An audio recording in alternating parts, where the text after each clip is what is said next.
In our headlines this morning, Anambra State Government forward 4 bills to State Assembly. The state government split over tax reform bills. China restricts key chip-making material exports to U.S. A very good morning to you. Welcome to our breakfast news this morning. My name is Ijoma Uche. Anambra State Government has forwarded 4 bills to the state legislature for consideration and passage into law as appropriate.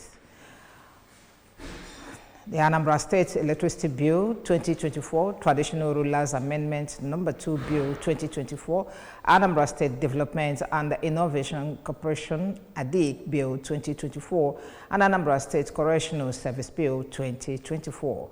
Speaking on the Anambra State Correctional Service Bill 2024, among other bills, the State Attorney General and Commissioner for Justice, Professor Sylvia Ifemeje, said it will help to operationalize the 2023 amendment of the 1999 Nigerian Constitution, which removed correctional service from exclusive to concurrent legislative list in order to enable the federal and the state governments effectively synergize in the management of correctional facilities in the state.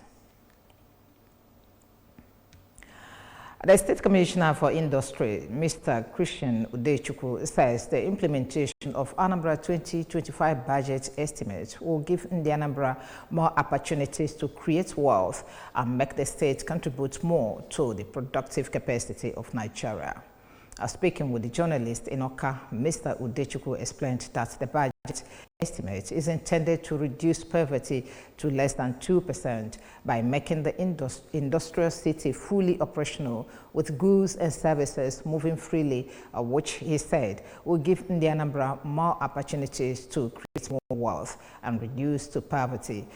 He maintained that upon implementation of the budget, the state will employ the revenue generation as the state government will use technology in revenue collection at all levels. The Intercessory Mercy of God Church, OCA, has celebrated its 10th anniversary and 2024 annual Thanksgiving in a grand style. Correspondent Chibuzo Okoye covered the event and now reports. During the celebration, the General Overseer of the church, Pastor Augustine Obi, who appreciated God for his blessings and mercies so far, noted that he has not been an easy road, but he has always held on to Jesus, who perfects the ways of man. Even as the pastor's spiritual father, Dr. Chris Ogugo, noted that God knows everything about man, describing the General Overseer as a great man God is using to break barriers. Earlier, the Anambra State Commissioner for Power and Water Resources, Engineer Julius Chukwemeka, who was the chairman of the event, pointed out that the government of Professor Chukwuma Soludo sees the church as partners in progress. Hence, his administration's numerous support to the church in the areas of education, health, good moral upbringing of the society, among others, wishing members of the church a happy 10th year anniversary. My message to them is to keep holding on to the faith, keep growing in the love of God. That's my message to them, because we have celebrated 10th year and we are going to celebrate more. So we are here to say, Father, all the glory goes to Him. The glory is to Him, but now we are coming back to God because that people have. My seed to prosperity, Mr. Governor, partner, and the whenever the church is called, Mr. Governor answers. In Anambra State government, in particular, we are seriously partnering with the church in several ways. In Oka, this is Chibuzo Okoye for ABS News. The states of the Federation were split over the controversial tax reform bills before the National Assembly.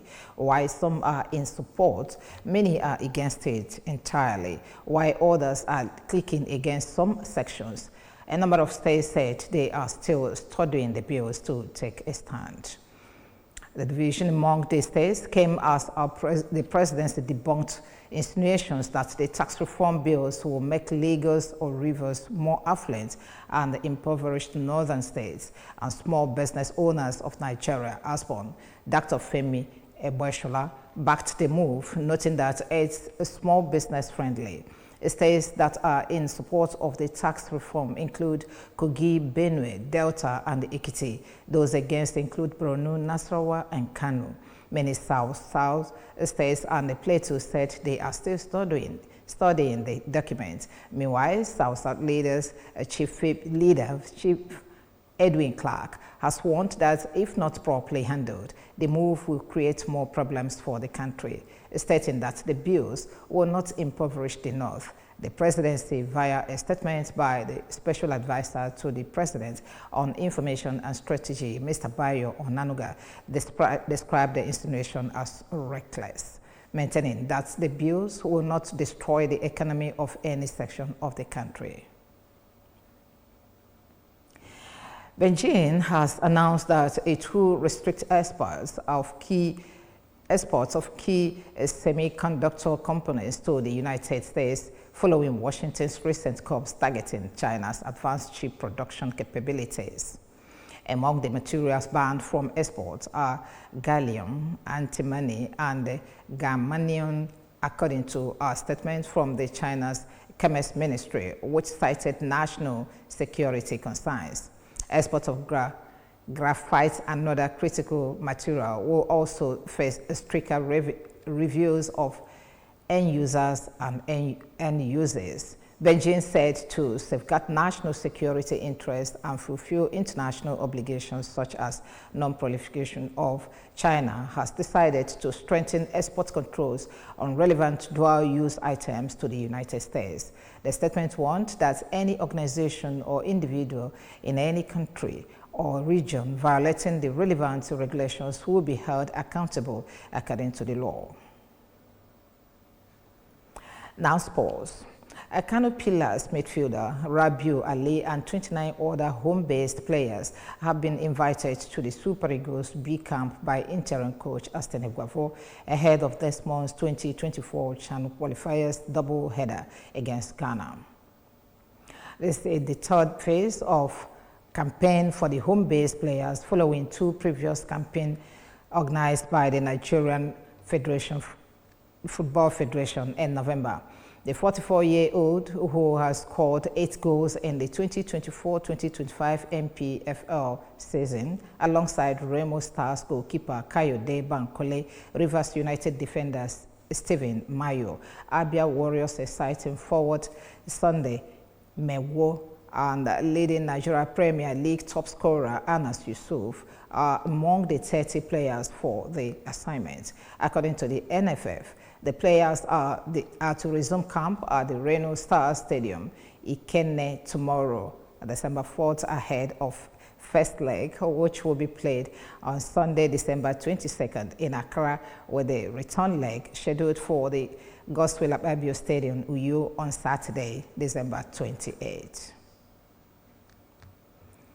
Remember, you can listen to 88.5 from any part of the world via our website on www.absradiotv. Subscribe to our YouTube on ABS Radio Television. Follow us on Instagram, on social media handles at ABS Radio Television, on Facebook at ABS Radio TV, on Instagram. Others.